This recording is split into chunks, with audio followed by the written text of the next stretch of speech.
to another edition of One Pocket, a game of controlled aggression. I'm Tom Worth, and today we're going to be working on breaking the balls loose from the back of the stack.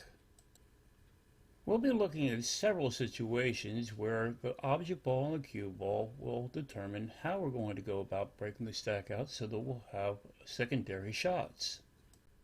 When breaking balls loose, we'd like to be playing position on a ball that's already loose from the stack. In this first example, we're going to be playing the 12 ball, breaking the stack out from behind, and then bringing the cue ball back in position to be able to play the 8 ball next.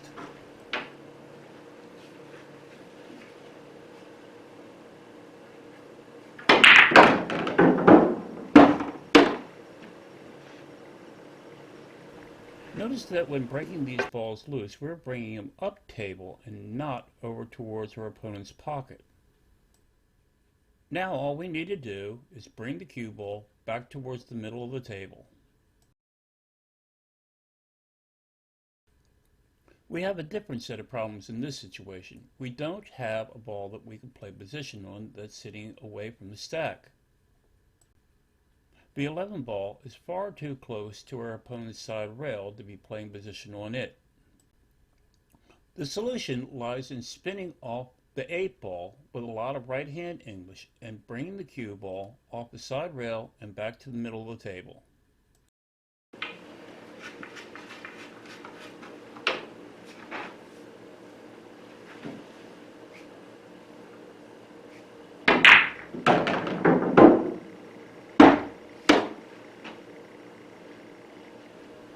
We now have a nice shot on the 10 ball, which we can use to break the rest of the stack out.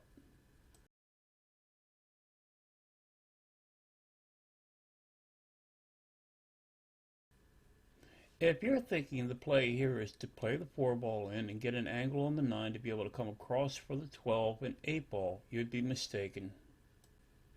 We now have 2 balls that we can play position on in playing the 4 ball. We're going to draw the cue ball off the 4 ball and off the back of the stack, coming across for the 8 and the 12.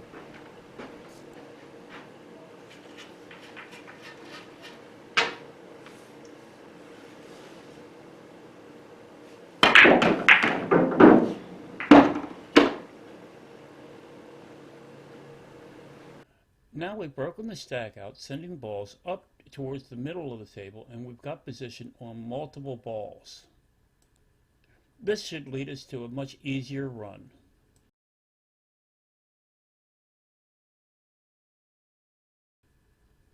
Don't fall into the trap of wearing blinders and not looking for the alternative possibilities. Many players would quickly determine that the 12 ball is the proper shot. Draw the cue ball back for the 8, come up for the 2, and then over for the 15. But the 15 is not as good of a break ball as you might think. It's going to be sending balls down table and towards your opponent's pocket should you go that route. No, the better play is to shoot the 8 ball now and draw the cue ball off the back of the stack, sending the balls up table and come back for the 12 ball.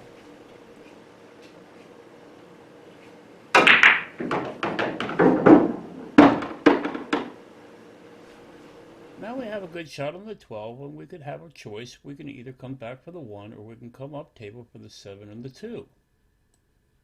In any event, we didn't have to play several shots to get position on a break ball. In this situation, we'd like to play the 9, but we have no secondary ball to play position on. In addition, the cue ball is going to run into the meat of the stack, and there's nowhere for it to go. That wall of balls will prevent the cue ball from going up table. And that is where all these object balls are headed. The solution to this problem is to hit the cue ball with follow and left-hand English and have the cue ball then glance off the bottom of the stack and go 3 rails back to the middle of the table.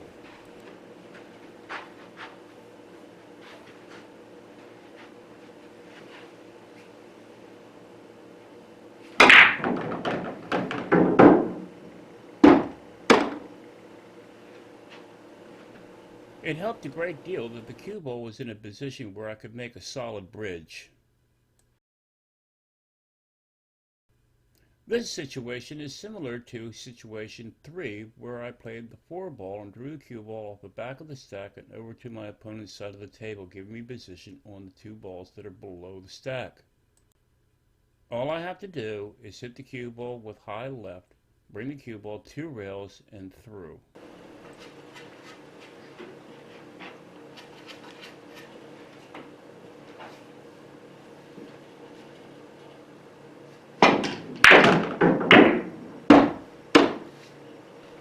Well, I got fine position on the 12 and the 8, but the balls did not spread particularly well, so I'm going to use the 12 ball to draw off the 1 and 6 and get position on the 8. There doesn't appear to be a lot of value in this position. However, we're going to do the best that we can. The only secondary ball that I can play shape on is the bank on the 15. With the wall of balls at the bottom of the stack, that should hold the cue ball for a nice bank on the 15. I hope for other shots following.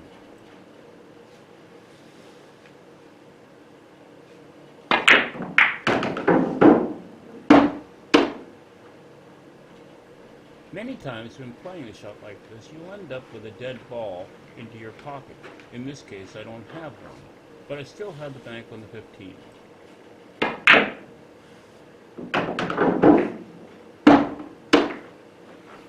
Again, the only clear shot I have is the bank.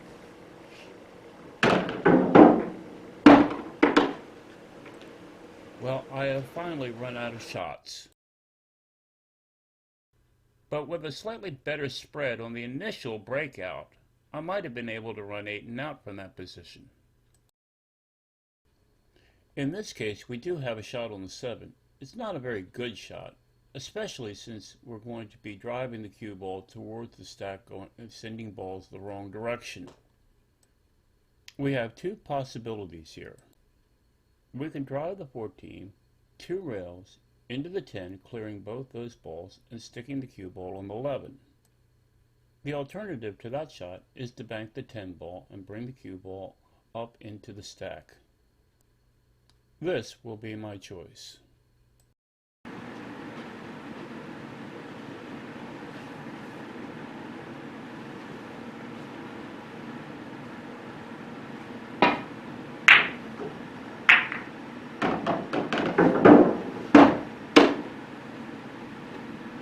The next thing to do would be to cut the 2 ball and get an angle on the 15 to drive the cue ball into the stack a second time.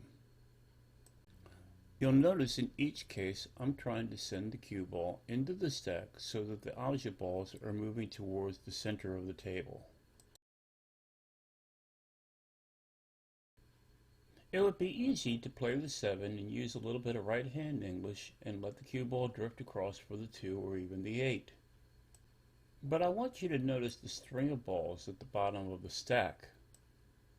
If we can disturb those balls and get a good shot on the 9, the 2, or the 8, we'll be in good shape to run the rest of the rack out. This can be accomplished with just a little bit of draw on the cue ball.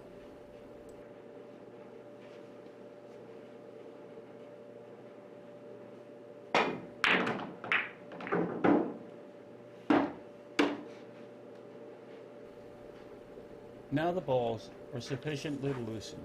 I should be able to run the rack out.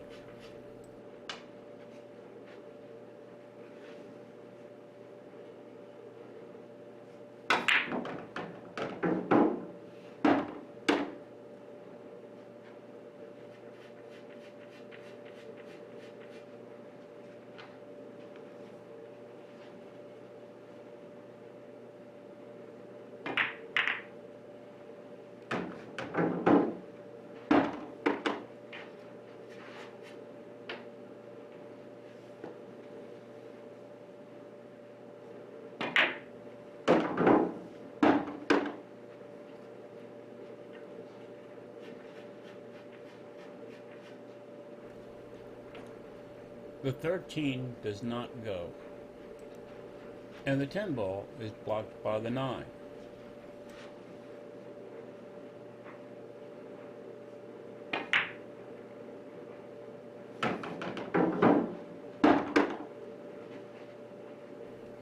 Now, if I wish to play the 5 ball using follow, I'm falling right into the side pocket. I'm going to have to do something a little different.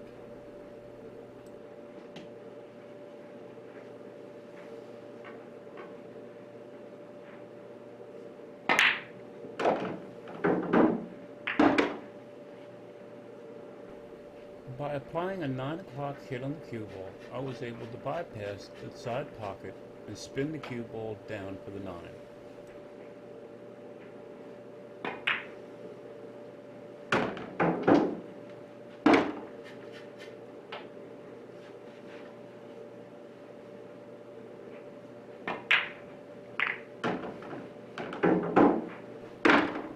And there we go, 8 and out.